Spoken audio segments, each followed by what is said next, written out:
네. 오늘부터 이제 마태복음 강의를 본격적으로 시작하도록 하겠습니다. 우리가 지난 시간에 산상변화 주일이 이렇게 있어서 우리가 마태복음 17장을 잠깐 중간에 먼저 살펴보게 되었지만 오늘부터는 1장부터 차근차근 또 다시 한번 한 장씩 살펴보도록 하겠습니다. 우리가 늘 이제 매년마다 이제 사순절 시기쯤이 되면은 이제 복음서를 저희가 이제 강의를 하는데 재작년에는 마가복음을 했었고요. 작년에는 요한복음을 했었습니다. 그리고 올해는 이제 마태복음을 하는데 이제 마태복음이 사실 굉장히 복음서 중에서 길거든요.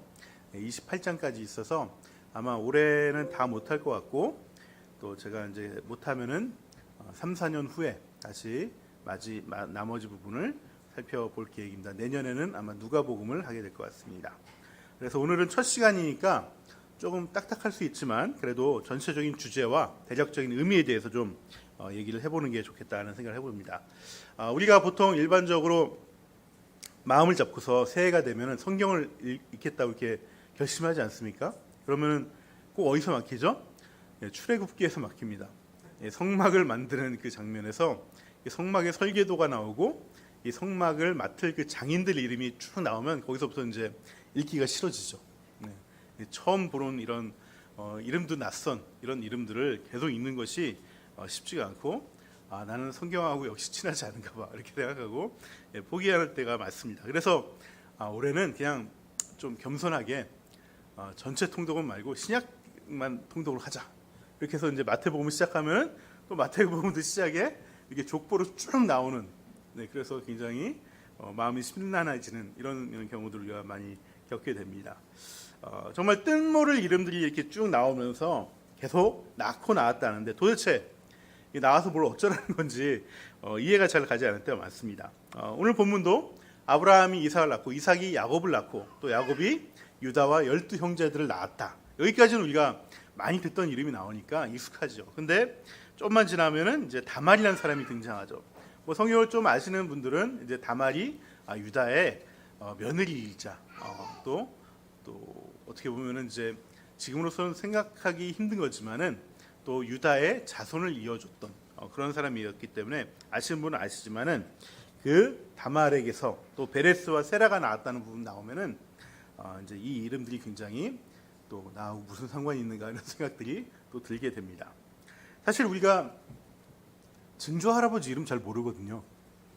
고조 할아버지 이름 좀 모르겠고요. 증조 할아버지도 제가 어렸을 때 들었는데 잘 기억이 안 나는 할아버지 이름까지만 알고 그런 경우가 굉장히 많습니다. 그래서 이것도 잘 모르는데 우리가 3, 4천 년 전의 사람의 이름을 안다는 것 이거는 사실 쉽지가 않습니다. 그래서 우리가 성경을 읽다 족보가 나오시면은 그냥 안 보셔도 됩니다. 안 보셔도 돼요. 건너뛰고 다음으로 가셔도 됩니다. 하지만 이 족보가 의미하는 것이 무엇인지는 알고 가셔야 될 것 같아요. 그냥 건너뛰는 것이 좀 찜찜하게 느껴지시는 완벽주의 성향들은 뭐 이해가 되든 안 되든 그거 한번 읽어봐야겠다 이렇게 하시면서 쭉 보시는데 그 찜찜함을 우리가 좀 달래줄 수 있겠다라는 생각이 듭니다. 그래서 족보의 의미 정도는 알아야겠다는 생각이 들어서요. 오늘 이 족보의 의미에 대해서 특히 마태복음에 나온 이 족보의 의미에 대해서 한번 같이 나누려고 합니다. 여러분 이 족보는요 그냥 족보가 아니라 하나님 나라를 살아가는 사람들의 명부예요. 생명책과 같은 것입니다. 또한 새 시대를 여는 언약의 족보라는 것이에요. 새 언약을 받고 새 시대의 언약을 받은 사람들의 명부라는 것이죠. 그래서 오늘은 이 하나님 나라의 족보는 어떤 족보이고 또 어떤 새 시대를 열기 위해서 이 말씀을 이 족보를 우리에게 주셨는지 그래서 이 족보들을 통해서 마태복음이 말하고자 하는 이 마태복음의 전체 주제는 무엇인지에 대해서 같이 나누려고 합니다. 먼저 오늘 마태복음에 나오는 이 족보는요 하나님 나라의 족보입니다. 하나님 나라의 족보라는 것은 하나님이 기억하시는 사람들 그리고 그 삶을 담은 족보라는 것이죠. 바로 생명을 낳은 사람들의 족보라는 것입니다. 그래서 계속해서 낳고가 계속 나오는 거예요. 생명을 낳은 사람들의 이름들이라는 것이죠. 여러분 호랑이는 죽어서 가죽을 남기고요. 사람은 죽어서 이름을 남긴다고 합니다. 그래서 우리가 역사 시간만 되면 그 이름들이 너무 많아서 머리가 아프잖아요. 사람은 죽어서 이름을 남긴다는 사실은 이름만 남기는 것은 아닙니다. 우리에게는 이름으로 기억되지만 이름이 대표하는 그 사람의 삶이 우리의 역사 가운데 이 현시대까지 어떤 영향을 미쳤기 때문에 우리가 그 사람의 이름을 또 기억하는 것이죠. 하지만 이렇게 정말 이런 것이 아니라 정말 이름만 남긴다면은 우리가 그 이름을 남기기 위해서 애쓸 사람 필요가 있을까라는 생각이 듭니다. 특히 요즘 아이들에게 너희는 세상에 큰 사람이 되어서 후대에 이름을 남겨야 된다 이렇게 얘기를 하면은 어떻게 반응할까요? 예전에 저희 세대는 그런 얘기들 많이 들었죠. 사람은 호랑이 죽어서 가죽을 남기고 사람은 이름을 남기니까 너희들 이름을 남기는 그런 훌륭한 사람이 돼야 된다 이렇게 얘기를 하면은 그렇구나 하면서 맞습니다. 그렇게 살아야 되겠습니다. 이렇게 결단하고 했지만은 요즘 아이들은 그거 뭐하러 남기는지 이해를 아마 못할 겁니다. 네. 그거 뭐하러 남겨요? 라고 아마 반문을 할 것 같아요. 그렇지? 우리 고등학생들 그런 생각이 들지 않아요? 네. 사실 아이들 말이 맞는 것 같습니다. 그 이름 남긴다고 내가 죽어서 무덤에서 내 해골에 뽕이 올라가는 것도 아니고 뭐 어깨가 들썩이는 것도 아니고 뭐 그거 남겨서 뭐 하겠습니까? 사실 이 당대에 사실 이런 이름을 떨쳤던 사람들을 보면요, 의외로 가까운 가족이나 친지나 친구들에게 정말 상처를 입히고 해를 끼치고 악을 행했던 사람들이 너무나 많이 있습니다. 보통 한 사람이 어떤 이런 인류사에 그 나라에 큰 어떤 업적을 남기려면은 그 사람의 타고난 기질은 최소한 목적 지향적인 기질로 태어났어야 돼요. 그리고 이 목적을 위해서 이런 잔정이나 이런 세밀한 것들은 별로 신경 쓰지 않아야 됩니다. 그래서 그 한 사람의 성공과 업적을 위해서 사실 온 가족이 희생이 돼야 돼요. 주위 친구들도 버려야 될 때가 많이 있습니다. 요즘 인터넷과 SNS가 발달돼서 이런 유명인 가운데 큰 업적을 이룬 사람들 가운데 그 사람의 인간성이 알고 봤더니 좀 별로더라, 쓰레기더라 이런 얘기들이 들려오잖아요. 근데 하지만 우리가 역사책에서 보는 위인들은 이런 어떤 SNS나 이런 것들이 없기 때문에 그 사람의 인간성에 대해서 잘 모릅니다. 하지만 가끔씩 발견되는 그 사람의 주변 사람들이 나누는 그 편지 속에서 이 사람 정말 인간 쓰레기구나. 그런 것들이 발견되는 것이 너무나 많습니다. 제가 일일이 다 열거하지 않겠지만은 여러분 그것이 바로 인간 세상에 업적을 남긴 사람들의 진면목일 때가 많이 있습니다. 물론 다는 아니겠지만 그런 분들이 많이 계시다는 거예요. 하지만 이것은 세상의 경우고요. 믿음의 위인들, 하나님 나라의 족보에 들어가는 사람들은 다릅니다. 오늘 족보에 나온 사람들, 그리고 성경의 족보에 등장하는 이 믿음의 사람들은 업적이 아닙니다. 업적이 때문에 이 족보에 들어간 것이 아니라 그 사람이 얼마나 하나님의 나라를 충실되게 살았는가 때문에 등록이 된 것이죠. 올라간 것입니다. 그 사람이 세상에서의 업적, 그 사람의 치적, 어떤 지위까지 올랐는지 그 모든 것은 하나님 나라에서 아무런 가치가 없습니다. 오늘 아브라함의 이 나코를 보면서 사실 야곱 다음에 누가 나와야 되죠? 요셉이 나와야 되죠. 하지만 요셉은 오늘 마태복음에 기록되지 않습니다. 요셉보다 훨씬 못한 정말 안 좋은 일도 많이 했던 유다가 그 족보에 올라가 있습니다. 세상에서 지위가 중요한 것이 아니라는 것이죠. 오직 그 사람의 믿음으로 말미암아 하나님의 통치하시는 그 뜻대로 살았는지, 그래서 생명을 낳는 인생을 살았는지, 이것이 오늘 족보에 등장하는 사람들의 특징이라는 거예요. 그래서 자꾸 나코가 나온다는 것이죠. 내가 한 영혼이라도 낳았는가? 내가 내 자녀를 하나님의 사람으로 낳고 길렀는가? 이것이 하나님 나라의 족보에 들어가는 첫 번째 절대적인 기준이라는 것입니다. 그러면 하나님 나라가 아닌 악인의 나라의 족보는 어떨까요? 그 대표적인 족보가 바로 가인의 족보입니다. 우리 창세기 4장 17절 한번 읽어보면 좋겠습니다. 너무 작아서 안 보이는 것 같은데 한번 보시면서 제가 읽도록 하겠습니다. 가인이 자기 아내와 동침하니 아내가 임신하여 에녹을 낳았다. 그때 가인은 도시를 세우고 그 도시를 자기 아들의 이름을 따서 에녹이라고 하였다. 에녹은 이랏을 낳고 이랏은 무야엘을 낳고 무야엘은 무드사엘을 낳고 무드사엘은 라멕을 낳았다.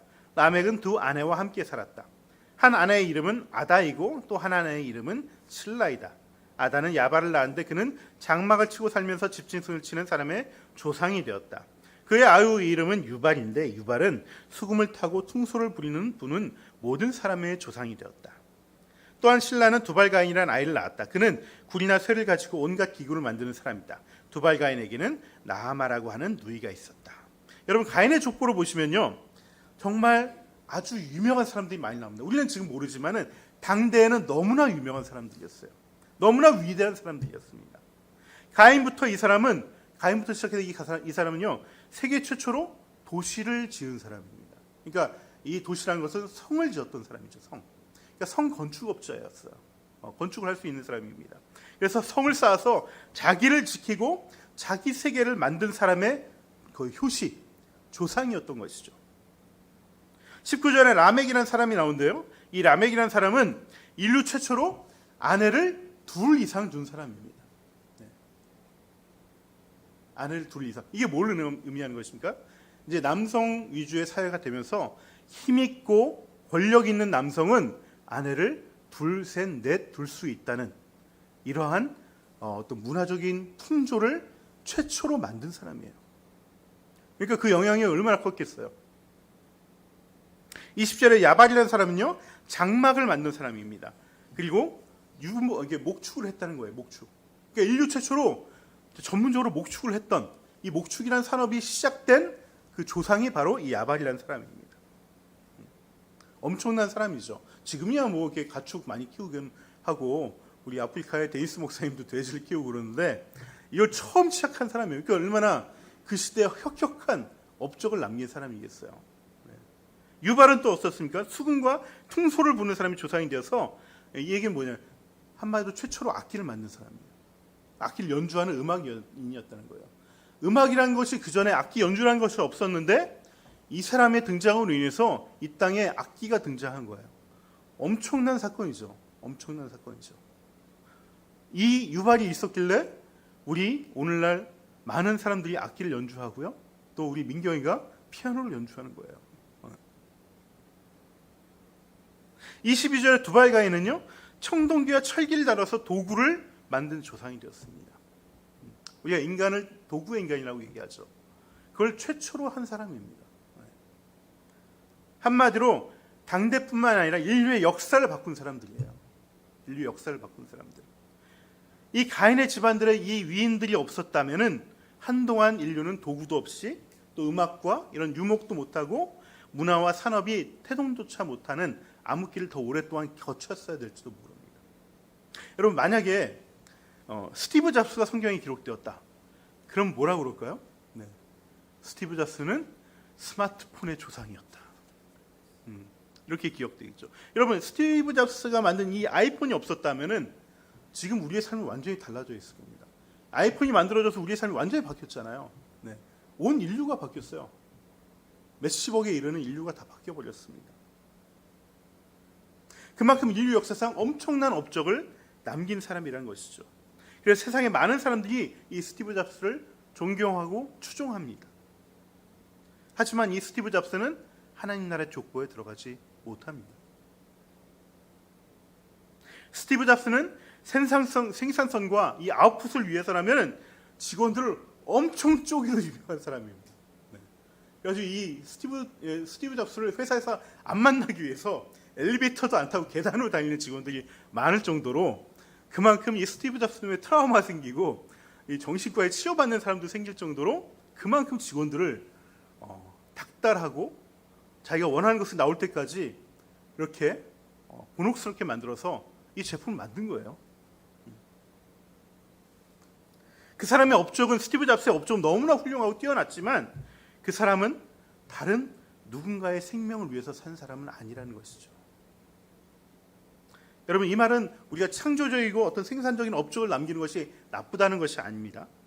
위인이 무조건 나쁘다는 것이 아닙니다. 성경은 그 사람의 업적과 성공이 또 다른 생명을 낳는데 헌신되고 드려졌는가가 중요한 것이에요. 그러면 이렇게 엄청난 업적을 세운 가인의 후손들의 끝은 어떤 모습일까? 엄청난 업적으로 인류사의 발전을 큰 획을 그었던 가인들의 후손의 결말은 무엇일까? 4장 23절 한번 보여주시기 바랍니다. 라멕이 자기 아내들에게 말하였다. 아다와 실라는 내 말을 들어라. 라멕의 아내들은 내가 말할 때 귀를 기울여라. 내가 상처를 입힌 남자를 내가 죽였다. 나를 상하게 한 젊은 남자를 내가 죽였다. 가인을 해친 벌이 7갑절이면 라멕 나를 해친 사람의 벌은 77배일 것이다 라고 얘기하는 것입니다. 결국 누군가를 죽이는 가문이 되었고 복수하는 가문이 되었어요. 자기를 지키고 자기에게 마음에 들지 않으면 복수하고 응징하는 가문이 되었다는 것입니다.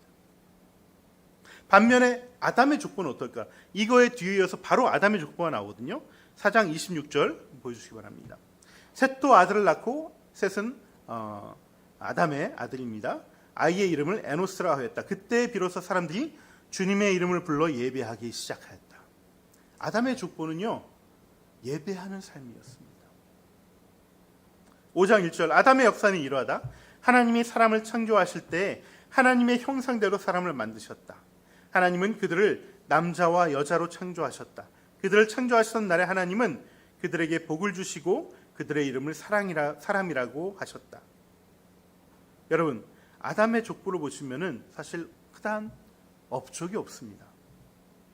그저 예배를 드리고 살아가고 또 내가 받은 하나님의 형상을 오롯이 자녀에게 이어주는 삶을 살았던 것이에요. 아담은 셋을 낳은 뒤에 800년을 살면서 아들, 딸을 낳았다. 아담은 모두 930년을 살고 죽었다. 셋은 105살에 에노스를 낳았다. 셋은 에노스를 낳은 뒤에 877년을 살면서 아들, 딸을 낳았다. 셋은 모두 912년을 살고 죽었다. 여러분, 가인의 족보에는 없는 게 있습니다. 뭐냐면 바로 몇 살까지 살았다는 것. 이것이 기록되어져 있죠. 이것은 그의 온 생에 굉장히 오래 살았죠. 오래 살았지만 그의 온 생애가 하나님에게 다 기억되어졌다는 것입니다. 하루하루 태어나서 죽을 때까지 매일매일 예배자로 살아가는 그 삶이 하나님에게 드려지고 하나님에게 기억되어졌다는 것입니다. 여러분, 인생 별거 없습니다. 지난주 우리 제수요일에 이마에 죄를 바르면서 제가 뭐라고 그랬죠? 사람아, 너는 흙에서 왔으니 흙으로 돌아갈 것을 항상 기억하여라. 우리는 모두 잘난 사람이든 못난 사람이든 업적이 있는 사람이든 별 볼 일 없는 인생이든 공부 잘하는 인생이든 못하는 인생이든 모두 다 흙에서 와서 흙으로 돌아가는 것이에요. 아브라함으로 시작해서 하지만은 이렇게 흙으로 돌아가지만 그 중에는요, 하나님 나라의 삶을 살면서 생명을 낳고 또 구원하고 하나님의 형상을 가정과 또 다음 때에 온전히 전하는 삶으로 말미암아 하나님에게 기억되고 영원한 하나님 나라에 들어가는 사람들이 있다는 것입니다. 오늘 마태복음에 나오는 이 족보는 그냥 쓰여진 족보가 아니라 바로 하나님 나라를 살아갔던, 그래서 생명을 낳으며 살아갔던 사람들의 족보라는 것이죠. 저는 스티브 잡스보다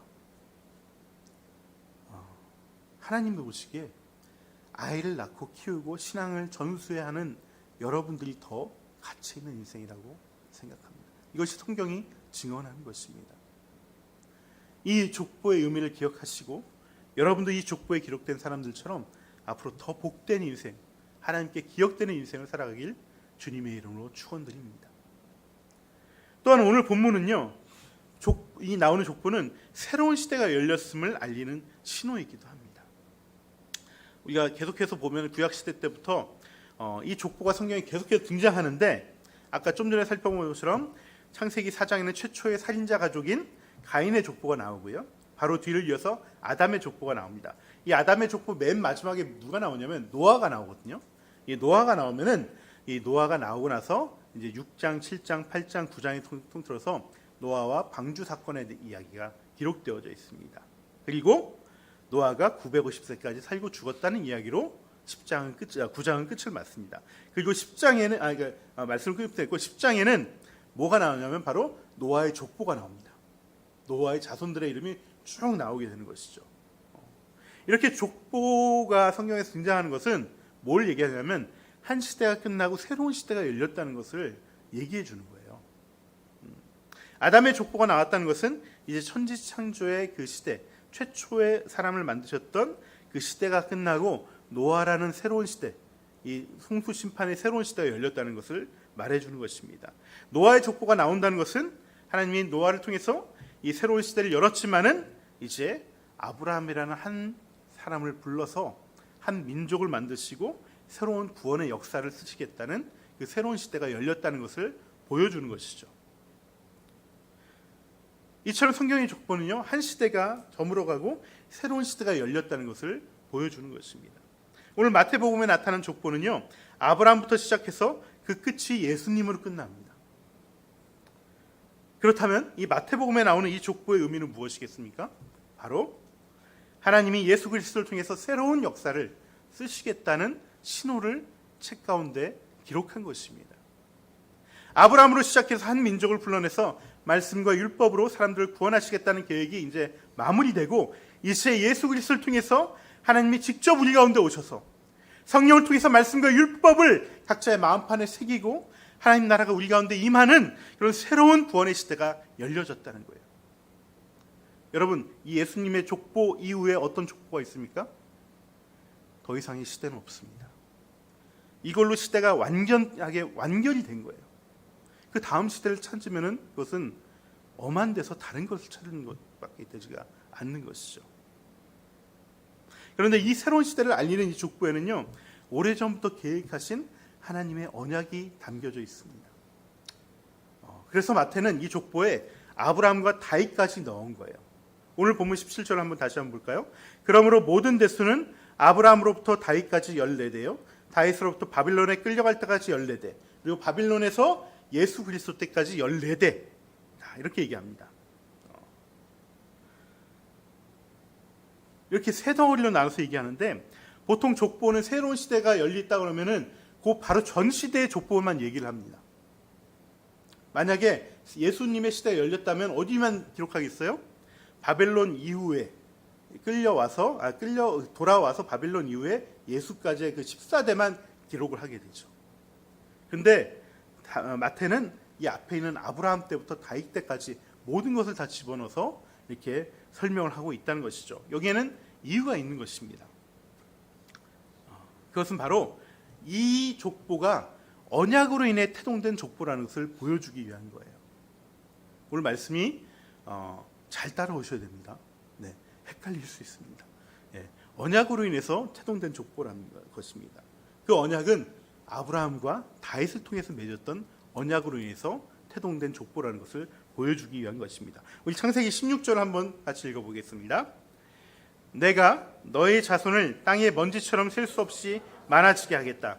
누구든지 땅의 먼지를 셀 수 있는 사람이라면 있다면 너의 자손을 셀 수 있을 것이다. 이 언약의 말씀은요, 우리가 아는 대로 자식이 없던 아브라함에게 주신 하나님의 약속이자 언약입니다. 하나님은 이때 약속하신 대로 이삭이라는 아들을 주시고요, 이 이삭을 통해서 야곱을 낳고 야곱을 통해서 12지파가 생기게 된 것이죠. 그런데 이 언약의 말씀을 자세히 살펴보면은 앞뒤가 맞지 않는 걸 우리가 볼 수가 있어요. 뭐냐면 우리 국어에서는 그렇게 중요하게 여기지 않지만 히브리어는 이 단수 복수를 굉장히 중요하게 여깁니다.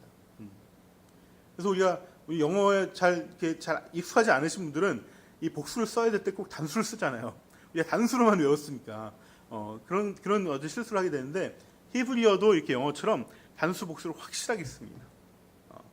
자, 16절에 너의 자손은 할 때 이 자손은이란 말은요, 복수가 아니라 단수로 쓰였습니다. 여러분, 그러면 이 앞뒤가 맞지 않죠. 너의 자손은 단수인데 한 명인데 땅의 먼지처럼 셀 수 없이 많다? 이건 말이 안 되는 것이죠. 이건 잠깐의 오타가 아닙니다. 하나님이 계속해서 아브라함과 언약을 맺을 때마다 이 너의 자손, 이 단수를 써면서 너의 자손이 세상의 모래처럼 하늘의 별처럼 많을 거라고 계속해서 약속하십니다.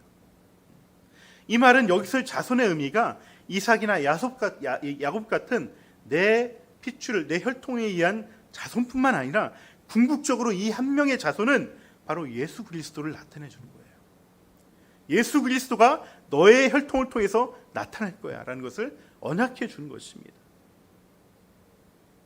우리가 하나님으로부터 받은 이 약속과 축복은 사실 인간의 지혜로는 다 헤아릴 수가 없습니다. 우리가 길어야 100년 사는데 100년 안에 이 약속과 축복이 다 이루어지지 않기 때문에 그렇습니다. 우리는 내 인생만 보지만 하나님 내 인생 넘어 수천 대까지 보시면서 이 약속을 해주신다는 거예요. 다윗 역시 마찬가지입니다. 사무엘하 7장 12절과 13절 한번 보겠습니다. 함께 읽겠습니다. 너의 생애가 다하여서 내가 너희 조상들과 함께 묻히면 내가 내 몸에서 나올 자식을 후계자로 세워서 그의 나라를 튼튼하게 하겠다. 바로 그가 나의 이름을 드러내려고 집을 지을 것이며 나는 그의 나라의 왕위를 영원토록 튼튼하게 하여 주겠다. 우리가 지지난주까지 사무엘상을 강의했는데 사무엘하로 넘어가면은 이제 드디어 다윗이 온 이스라엘 왕으로 등극하게 됩니다. 그리고 이스라엘 왕의 자리에 오르고요, 멋진 궁궐을 짓습니다. 그래서 다윗이 이 궁궐에서 앉아 있는데 어느 날 갑자기 하나님이 생각이 나면서 하나님의 집이 저 바깥에 어딘가에 이 성막에 초라한 모습이 있는 것을 떠오르게 되죠. 나는 이렇게 좋은 데 살고 있는데 나를 왕으로 만들어 주신 하나님은 이 다 찌그러져가는 이 천막 같은 데 계시다는 것을 떠올린 거예요. 그래서 내가 하나님의 집을 지어드려야겠다. 그래서 나단 선지자를 불러서 내가 하나님이 집을 지어드리겠다고 이게 좀 하나님께 고해달라. 그랬더니 나단이 알았다고 가서 하나님께 응답을 받아옵니다. 그 응답이 뭐냐면은 너가 내가 살 집을 짓겠다고 라고 하시는 겁니다. 가당치도 않다는 거죠. 내가 널 키워서 왕의 자리까지 세웠는데 내가 키운 너가 나를 위한 살 집을 짓겠다고. 이 세상에 이 하나님이 거할 집이 어디 있겠냐. 내가 돈이 없어서, 내가 힘이 없어서 다른 신들처럼 그런 의리의리한 성전을 짓지 못하는 것이 아니라 나는 너희 백성들과 함께 있으려고 이 너희 백성 안에 이 천막을 짓고 있는 것이다 라고 말씀하셨죠. 그러면서 그래도 너가 그렇게 나를 생각해 주니까 이 성전을 짓도록 해주겠다 하면서 하신 말씀이 이 12절과 13절이에요. 그런데 여러분, 이 말씀은 다윗의 아들 솔로몬을 통해서 이것을 짓겠다는 것이 아닙니다. 물론 그것도 포함이 되지만 그것만이 아닙니다. 13절을 보면 뭐라고 하냐면 그가 나의 이름을 걸고 집을 지을 것이다. 이 집이 무엇이냐면 바로 우리예요. 우리라는 성전을 짓겠다는 것을 얘기하는 것입니다. 이 예루살렘 성전이 아니에요. 그거는 그냥 예표인 것이고 그건 한번 이렇게 솔로몬을 통해서 짓게 하는 것이고요. 결국 최종적으로 완성할 성전은 우리라는 성전이라는 것이죠. 이 성전에 대한 약속을 예수님이 이루셨다는 거예요. 그래서 새로운 시대가 열렸다는 것입니다. 또 그의 나라와 왕위를 영원토록 튼튼하게 해주겠다고 말씀합니다. 만약에 이 말씀이 다윗 가문과 솔로몬을 두고 한 얘기라면 이 말씀은 실패했습니다. 다윗이 죽고 솔로몬이 죽자 이 다윗의 나라는 벌써 두 동강이 나버렸습니다. 북이스라엘과 남유다로 나뉘었죠. 그리고 그 남유다마저도 바벨론에 의해서 멸망당하고 말았습니다. 그러니까 이 말씀도 결국 예수 그리스도를 통해서 만들어질 그리스도의 왕국을 말씀하신다는 거예요. 그것을 언약하신 것입니다. 그래서 마태는요, 예수 그리스도라는 새로운 시대의 이 시작은 이미 오래전부터 아브라함과 다윗을 통해 약속된 시대이기 때문에 굳이 아브라함과 다윗의 시대까지 족보에 넣었던 것이죠. 그래서 결론은 뭐다? 이제 예수 그리스도를 통해서 새로운 시대가 열리게 되는데 이 새로운 시대는 갑자기 하늘에서 뚝 떨어진 것이 아니라 이미 오래전부터 하나님이 아브라함과 다윗을 통해서 언약을 통해서 약속하시고 계획하셨던 그것이 이제 너희들 시대에 열려지고 있다는 것을 마태복음을 통해서 말하고 있는 것입니다. 그리고 이 족보는 누구에게 이어집니까? 바로 작은 예수인 우리들에게 이어지는 것이죠. 예수를 머리로 삼고 그의 몸이 된 신약의 공동체, 교회의 공동체로 이어진다는 것. 이것이 마태가 하고 싶은 얘기입니다. 하지만 이 새로운 시대의 이 언약의 족보는요, 단지 교회 다니는 사람에게만 주어진 것이 아닙니다. 정확히는 작은 예수로 살기 원하는 제자들에게 이어지고 주어주었다는 거예요. 그것이 또한 마태복음 전체의 주제이기도 하는 것입니다. 이제 마태복음 전체 주제에 대해서 말씀드리고 오늘 말씀을 좀 맺을 건데요. 오늘 마태는 예수님의 족보는 이러이러하다고 쭉 나열하다 18절부터는 예수님의 나심에 대해서 다시 한번 설명을 합니다. 요셉이 자기 약혼녀 마리아가 임신했다는 사실을 알고서 아니 이 여자가 남몰래 바람을 폈구만. 아유 파혼해야 되겠다. 이걸 알리면 어떻게 돼요? 이 마리아는 세상에 알리면은 이 마리아는 돌 맞아 죽어요. 그래서 저 죽이면 뭐하나. 그냥 조용히 끝내자. 그래서 조용히 파혼을 하려고 하는데 그때 꿈에 천사가 나타나는 것이죠. 그래서 지금 마리아, 네 약혼녀 마리아가 이 잉태한 아이는 사람이 잉태한 것이 아니라 성령께서 잉태한 아이다. 그리고 이 아이 이름을 예수라고 줘라. 그리고 이 아이에게 오래전 선지자가 예언했던 말씀을 하나 들려줍니다. 바로 23절입니다. 보아라, 동정녀가 잉태의 아들을 낳을 것이니 그 이름을 임마누엘이라 하실 거다. 이 말씀을 이루려고 하신 것이다 라는 것이죠. 이분이 이 땅에 오신 이유는요, 죄인인 우리를 구원하셔서 우리를 성전으로 만드셔서 영원히 우리 안에 거하시는 이 하나님, 이 임마누엘 하나님의 약속을 이루기 위해 오셨다는 것입니다. 여러분, 이 예수님은 이 임마누엘 약속을 이루기 위해서 이 족보 속에서 오래전부터 약속하고 계획한 대로 우리 가운데 오셨다는 것을 말해주고 있는 것입니다. 그리고 이 천사의 말은요, 이 이사야 선지자의 말은요, 마태복음 마지막 장에 다시 한번 예수님이 말씀하십니다. 28장 18절입니다. 예수께서 함께 읽겠습니다. 예수께서 다가와서 그들에게 말씀하셨다. 나는 하늘 땅과 땅의 모든 권세를 받았다. 그러므로 너희는 가서 모든 민족을 제자로 삼아서 아버지와 아들과 성령의 이름으로 세례를 주고 내가 너희에게 명령한 것을 그들에게 가르쳐 지키게 하여라. 보아라, 내가 세상 끝날까지 항상 너희와 함께 있을 것이다. 여러분, 이 말씀은 예수님이 부활하시고 승천하시면서 제자들에게 하셨던 마지막 말씀입니다.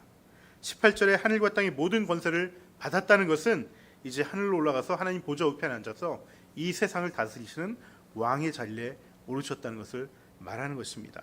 19절에 가서 모든 민족을 제자로 삼아서 세례를 주고 명령한 것을 지켜 가르치게 하라. 이 말씀은 모든 사람들에게 이 예수의 생명을 전하게 하고 그런 전하는 제자로 되어져라는 것을 말하는 것이죠.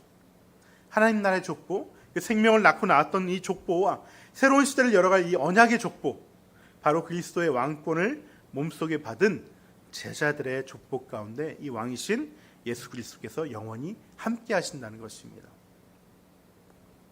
한마디로 말씀드리면은 생명을 낳기 위해 헌신하는 제자들에게 예수 그리스도께서 영원히 함께 하신다는 것입니다.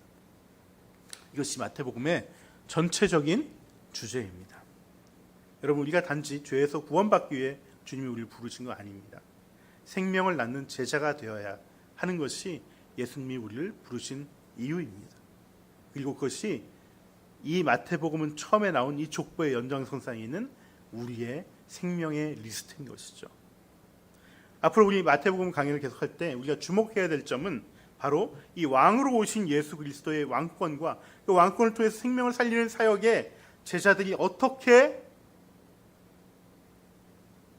자신을 들여가고 있는가, 그것들을 살펴보면서 우리도 그 제자들처럼 이 생명을 전하는 일에 어떻게 내가 사용되어지고 내가 어떻게 드려져야 되는지를 주목해서 보셔야 됩니다.